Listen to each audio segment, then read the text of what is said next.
ओशो कहते हैं, बुद्ध के जगत में सब कुछ अज्ञेयवादी है।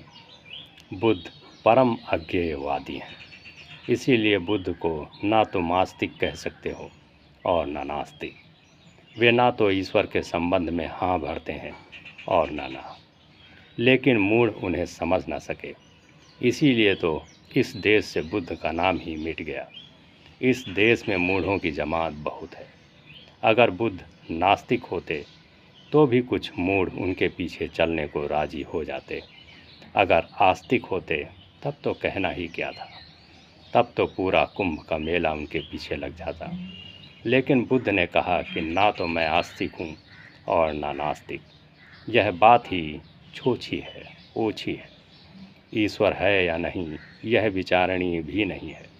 बुद्ध कहा करते थे, जैसे एक आदमी को तीर लग गया हो और वह मर रहा हो और तुम उसके पास बैठे हो और तुम कहते हो मैं यह तीर खींच लूँ तो तुम बच जाओगे।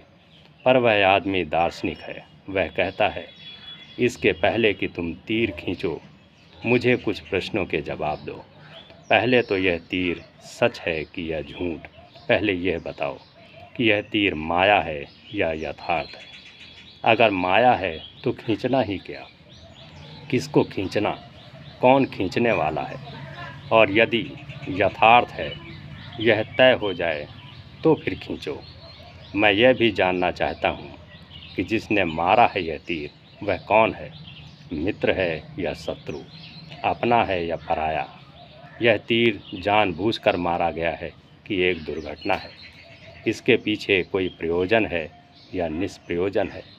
यह तीर जहर से बुझा हुआ है या नहीं? ऐसे वह हजार प्रश्न उठाता है। लेकिन तुम क्या करोगे? तुम उससे कहोगे कि नहीं, ये प्रश्न तो तू बाद में पूछ लेना, पहले तीर खींच लेने दे। कहीं ऐसा ना हो कि हम तेरे प्रश्नों में ही उलझे रहें और तेरे प्राण निकल जाएं। तेरे लिए उत्तर तलाशें, इस बीच तेरे प्राण ही निकल जाएं। क्योंकि तीर तेरी छाती में चुभा है, वह तेरे प्राण लिए जा रहा है। यह दार्शनिक ऊहापोह पीछे कर लेना, पहले तीर को खींच लेने दे। बुद्ध कहते थे, ऐसे ही जो व्यक्ति सच में ही जीवन क्रांति में उत्सुक है वह पहले जीवन से अज्ञान के तीर को खींचने में लगा रहता है।